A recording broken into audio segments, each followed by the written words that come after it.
तर मित्रांनो, तुमच्या आयुष्यातले ते सुंदर दिवस आठवा, शाळेचे, ती सुट्टी, ती सकाळी सकाळी असणारी शाळा, आपले खूप चांगले मित्र, काही काही खोडकर मित्र, मॉनिटर, शाळेची ती घंटा सुरू झाल्याची, शाळेचा तो परिपाठ, ती प्रतिज्ञा, ते राष्ट्रगीत, ती प्रार्थना आणि शाळेचे शिक्षक, सगळं आठवा.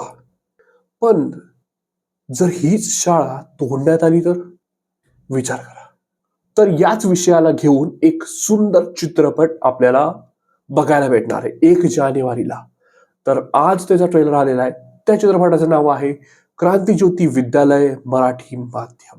यात खूप चांगले चांगले हरहुन्नरी कलाकार आहेत.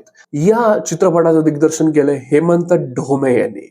सचिन खेडेकर हे आपल्याला एका प्रमुख शिक्षकाच्या म्हणजेच प्राध्यापकाच्या भूमिकेत दिसणार आहे. प्राजक्ता कोळी हिचा हा पहिला मराठी सिनेमा आहे. अमय वाघ आहे याच्यामध्ये. क्षिती जोग आहे ऑब्व्हियसली, ही प्रोड्युसर पण आहे या चित्रपटाची. Siddharth Chandekar the pop culture guy हा पण आहे.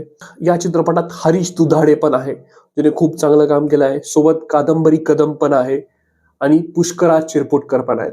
ही खूप मोठी कास्ट होती. प्लस याला जोडीला आहे निर्मिती सावंत. येस, ही खूप मोठी कास्ट आहे, मल्टी स्टारर कास्ट आहे. क्रांतीज्योती विद्यालय तोडण्यात येणार आहे. त्याऐवजी प्रशासन तिथं इंटरनॅशनल स्कूल बांधणार आहे. या चित्रपटामध्ये ना मला 2 डायलॉग खूप आवडले. पहिला होता सचिन खेडेकर सरांचा डायलॉग, ऐका. छापखाना आणि कारखाना यात अंतर असतं. तुम्ही जो बांधणार आहात तो छापखाना आहे आणि हा इथे जो उभा आहे हा कारखाना आहे. आणि दुसरा होता अमय वाघ याचा डायलॉग. ज्या मातीत छत्रपती शिवाजी महाराजांचा राज्याभिषेक झाला त्या रायगडाच्या मातीवर उभा राहून सांगतो आम्ही सगळे, आम्ही आमची मराठी शाळा पारू देणार नाही. 1, 2, 3, 4 क्रांतीज्योतीची पोरं हुशार. ही गोष्ट फक्त एका शाळेची नाहीये, ही गोष्ट अस्तित्वाची आहे. ही गोष्ट मराठी अस्मितेची आहे, मराठी भाषेची आहे. आपलीच मराठी भाषा शिकवायला लाज का असावी. ट्रेलर मध्ये जेव्हा सचिन खेडेकर सर छाती उभे टाकून उभे राहतात त्या बुलडोझर समोर, तेव्हा आपल्याला कळतं इंटेन्सिटी किती आहे. आणि हा लढा सोपा नाहीये. हा लढा आहे मराठी अस्मितेचा विरुद्ध प्रशासनाचा. हा सिनेमा आपल्याला एक आरसा दाखवणार आहे आपल्या मातीतील शाळा वाचवण्यासाठी आणि त्या शाळेसाठी लढणाऱ्या शिक्षकांचा आणि त्या विद्यार्थ्यांचा संघर्ष.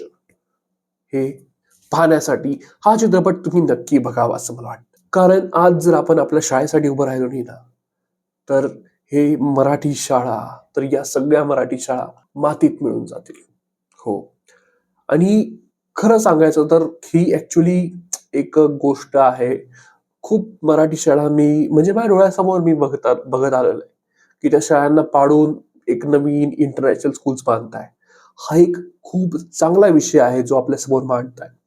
आणि ज्यांनी मराठी शाळेत शिक्षण घेतलंय, खाली कमेंट करून सांगा तुम्हाला काय वाटतं या चित्रपटाबद्दल. आणि नक्की हा व्हिडिओ तुम्ही सगळ्या तुमच्या आईवडिलांपर्यंत, तुमच्या मित्रमैत्रिणींपर्यंत पोहोचवा. कारण हा लढा आपल्या मराठी शाळेसाठी आहे. हा लढा आपल्या मराठी अस्मितेसाठी आहे. चला तर मग 1 जानेवारीला आपण सगळ्यांनी हा चित्रपट बघूया. निरोप घेतो तुमचा. Bye bye.